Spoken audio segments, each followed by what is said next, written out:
de los acontecimientos.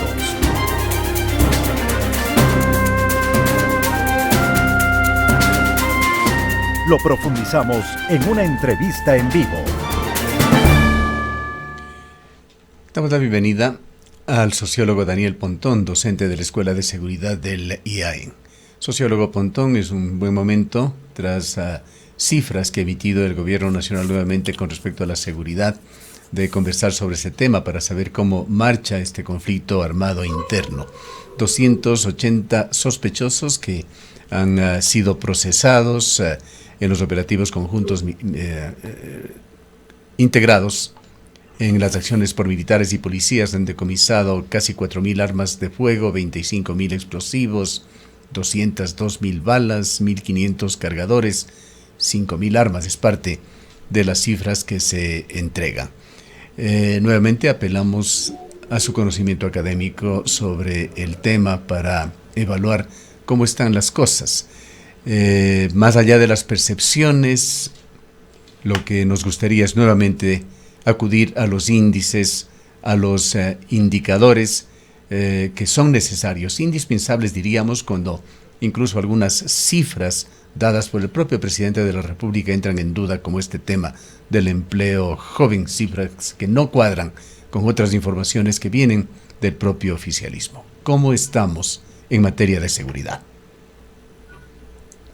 Bueno, gracias, Gustavo. No sé si se me escucha. Sí, perfectamente. Adelante. Gracias.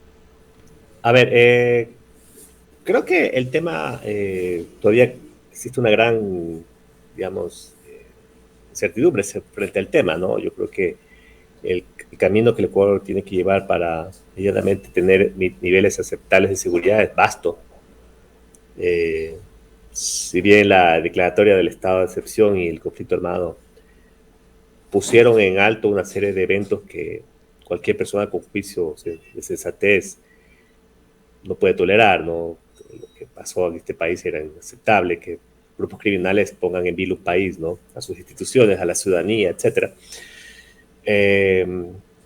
Pero claro, aquí se abre la estela de qué viene después. Es la pregunta, la gran pregunta, porque claro, uno mira cifras, semana a semana va mostrando el ministerio, bueno, el gobierno en general, sobre los resultados de las operaciones conjuntas entre militares y Fuerzas Armadas. Aparecería el número en sí mismo es abultado, pero bueno, no nos dice cómo eso nos va a transformar una realidad que es compleja, ¿no? Toda vez que ya empieza a salir a luz en los primeros, después de 2 meses, de resultados, por ejemplo, sobre disminución de muertes violentas, yo por lo general he venido diciendo que este tema, yo hubiera esperado una mayor reducción, les soy sincero. Porque, ¿Cuál es la reducción que se ha dado, para hablar en cifras? Tengo entendido que en Guayaquil hubo una reducción del 17%, a nivel nacional poco más de lo que el año pasado hubo poco más de 1.050 muertes, una cosa así. Ahorita estamos cerca, estoy hablando de enero y febrero, ¿no? Se llegó a 900. Obviamente esa cifra siempre se va actualizando, pero lo cual es una reducción de más o menos 140 a 150 homicidios a nivel nacional, que en el volumen de la curva creciente que tuvimos el año pasado, a parecer es una reducción importante, pero toda vez que el año pasado fue un año atípico, ¿eh? Entonces tenemos un nivel de violencia muy alto y todavía instalado. Entonces mi reflexión es, si usted en un estado de excepción, con lo que significa el estado de excepción y el conflicto armado, ¿no? Desde el punto de vista de la carga psicosocial que implica eso sobre la delincuencia, ¿no? Se atenúa apenas un 17%, pues, ¿qué va a pasar después? O sea, hay una violencia instalada, un potencial de violencia enorme. Lo que no creo que vaya a volver a pasar, espero que no sea así, es, por ejemplo, el tema de los atentados terroristas, que obviamente eso, en fin, fue el origen del problema en general, ¿no? Y las cifras que se revelaron esta semana sobre extorsiones, secuestros, que a la luz sigue creciendo ese delito. Entonces, estamos muy lejos de llegar a tener niveles adecuados de seguridad, que es lo que realmente se debe buscar, ¿no? Porque más allá del tema comunicacional, más allá de la percepción que usted habló, al final de cuentas la realidad se impone, ¿sí? Y esto no solo trata de una estrategia comunicacional bien diseñada con fines electorales, se trata de revertir una situación que claramente no se puede sostener en el tiempo, ¿no? Y obviamente afecta a la actividad general, o sea, se habla de generación de empleo, pero por un lado hablamos de un crecimiento exponencial de las extorsiones que afectan directamente a las empresas pequeñas, a las microempresas, ¿no? Que son generadores directas de empleo. Entonces, aquí hay problemas que son ya no solamente atacan al problema de la seguridad, sino se relacionan con problemas, por ejemplo, con la economía, la parte política, la sociedad. Y claro, la cuestión es qué se va a mostrar más allá de ello, cómo sostener con la energía que se ha mantenido ahorita unas acciones de la fuerza pública en materia delincuencial con golpes que empiezan a ser vistos ya como palos de ciego. Entonces me parece que por eso yo le planteé al principio una incertidumbre enorme sobre el tema, ¿no? ¿Qué va a pasar después? Porque claramente la situación está lejos de corregirse, ¿no? ¿Cómo toma usted estas informaciones que fluyen, que hablan un poco de la efectividad de las autoridades judiciales, de la Fiscalía, de la policía, incluso del Ejército? El día de ayer las redes sociales se llenaron de mensajes en el sentido de que alias Pipo, líder de los Lobos, no está muerto y que opera desde Europa. Para empeorar las cosas en cuanto a estos comentarios, para dar alguna fortaleza, salió por allí con un mensaje el ex ministro de Gobierno José Serrano, de alguna manera corroborando esa información. Y por allí están rumores similares que han circulado sobre Norero, las inquietudes que existen sobre qué pasa con Fito, que generó o catalizó de alguna manera el conflicto armado interno. ¿Qué pasa también, aunque no es, podríamos llamarlo un delincuente común, si es un delincuente de cuello blanco, Jorge Glass, qué pasa con él en la embajada ecuatoriana? Todas estas informaciones ponen duda en cuanto a la eficiencia del sistema de seguridad en Ecuador. ¿Qué piensa usted sobre esos temas y rumores que se debaten abiertamente en las redes sociales? Bueno, el problema es que, por eso le decía, estamos lejos de llegar a tener una vida adecuada. A ver, el tema de las redes sociales es uno, hacer seguridad y hacer análisis de seguridad desde las redes sociales, creo que más bien tergiversa muchas cuestiones que inclusive nos entramos en el concepto de la arena política, que yo creo que en este tema contamina mucho el análisis, ¿no? Uh-huh. Yo creo que el tema de Jorge Glass lo debe mirar con una lógica distinta, ¿no? La gente lo pone en cambio delincuencial, es un tema que se le da tratamiento desde el punto de vista de lo que son la corrupción, que creo que ya está dirigido, que es importante arista en el tema de la seguridad, el tema de la corrupción, pero, por ejemplo, los casos como Metástasis, Purga y todo lo que tiene que ver con la lucha anticorrupción que está librando la fiscal, que mucha gente aplaude, porque es necesario también darle un punto positivo en la gestión. Aquí el problema es la gestión de la seguridad de la gente, la población, ¿sí?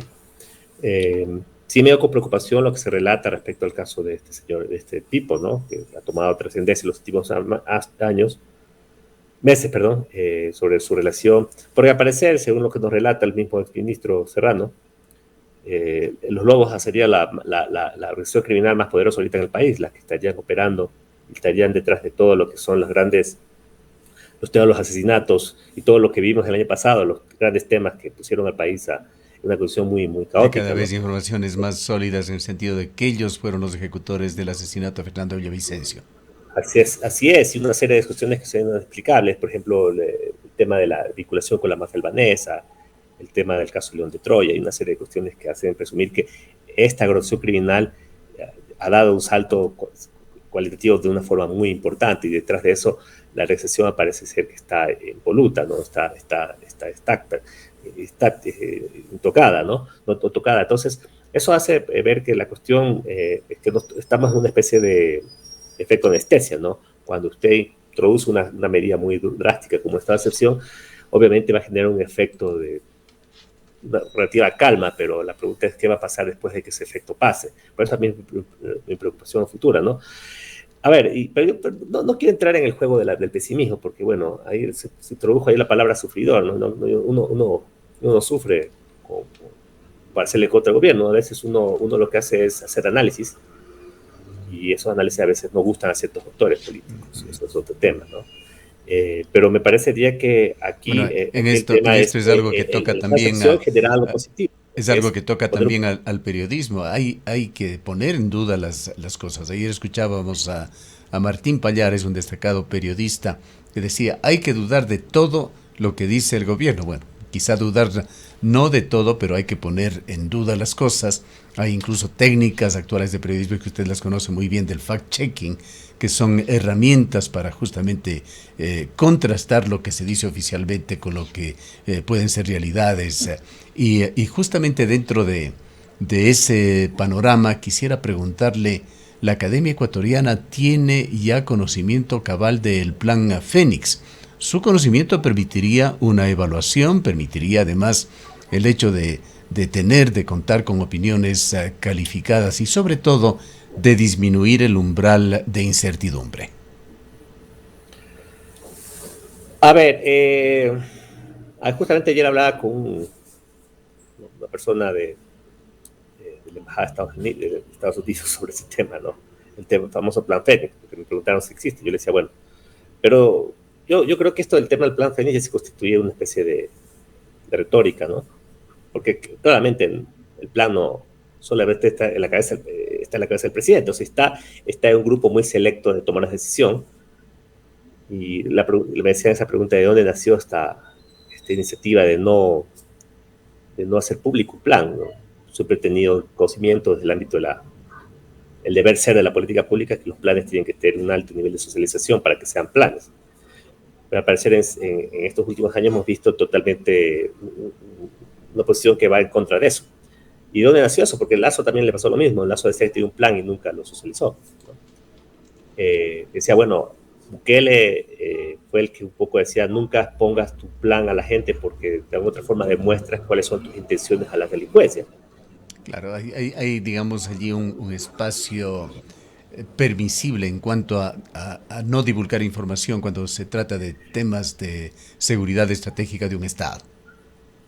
Sí, pero que ahí se confunde la parte estratégica con la parte operativa. Y ahí yo entraría en una discusión con el gobierno, porque yo creo que lo que necesita la gente es ver cuáles son sus... Por ejemplo, el presidente Noboa en su momento decía, bueno, en mi discurso, cuando fue candidato, tracé algunas líneas, y él hablaba del tema carcelario. Bueno, si hay algo de positivo de este conflicto armado, creo yo, desde mi perspectiva, es la intervención que se ha hecho en cárceles. Creo que todo el mundo aplaude eso, porque la situación había sido tan compleja y tan caótica que nadie puede esperar que tomar el control de las cárceles, con una labor primogénita de un Estado, ¿ya?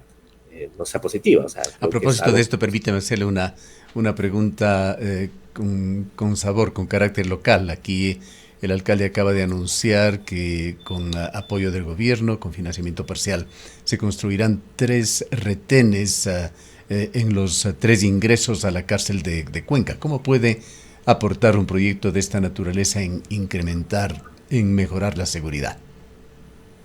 Pero se cortó un poco la explicación ahorita. ¿Cómo me dijo el presidente? Ya le preguntaba sobre el proyecto de los retenes, 3 retenes en los caminos de ingreso a la cárcel de Cuenca. ¿Qué tan importante y efectivo puede ser para mejorar las condiciones de seguridad? Pues no estoy muy al tanto de la medida, pero todo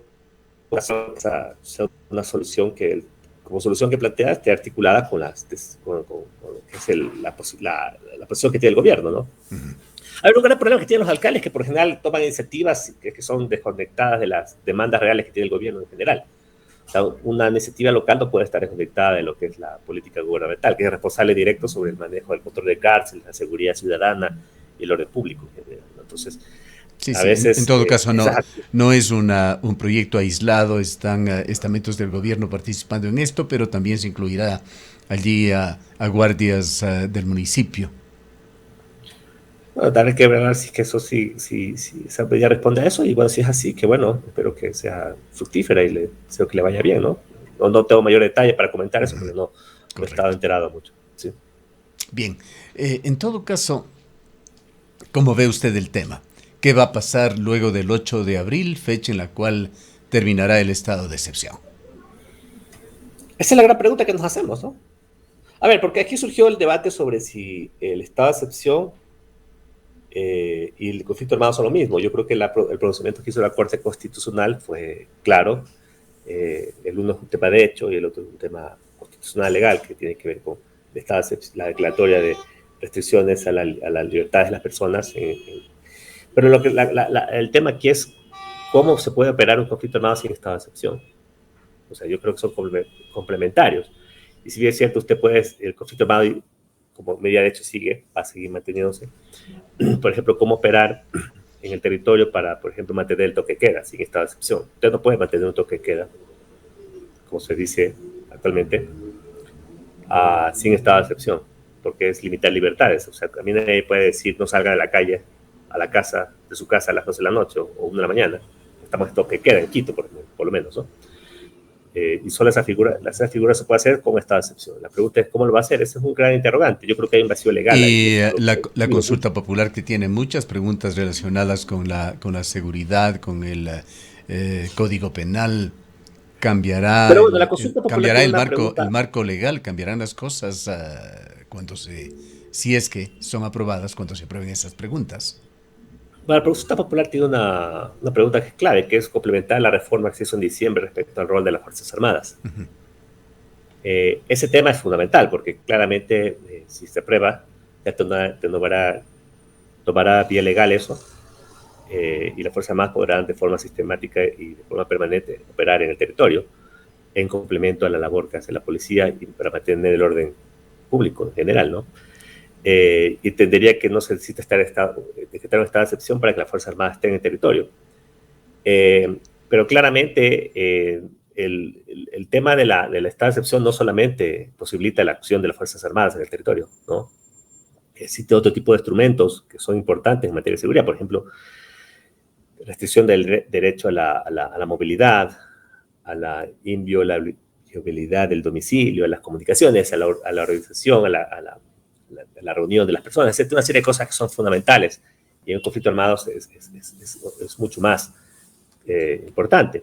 Entonces yo creo que ahí se abre un paraguas vacío, pero bien dicho, legal, que es necesario analizarlo, porque el estado de excepción es el que le da vida al conflicto armado, ¿no?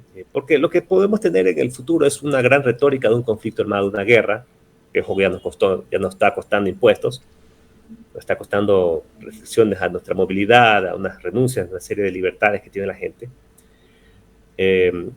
pero que en el fondo vamos a tener una situación de normalización de la situación de inseguridad, del crecimiento y complejización de ciertos patrones de inseguridad, que yo creo que podría tener consecuencias políticas importantes, ¿no?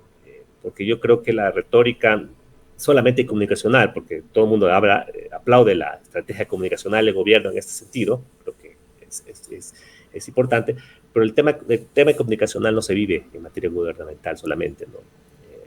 Yo creo que la gente empieza ya a pedir que esto tenga algún tipo de efectos reales en la situación de inseguridad. Yo le digo, y la situación al parecer no ha cambiado mayormente, ¿no? Bien. Le agradecemos mucho por su opinión y por habernos acompañado. Muchas gracias. Hasta luego. Declaraciones del sociólogo Daniel Pontón, docente de la Escuela de Seguridad del Instituto de Altos Estudios Nacionales.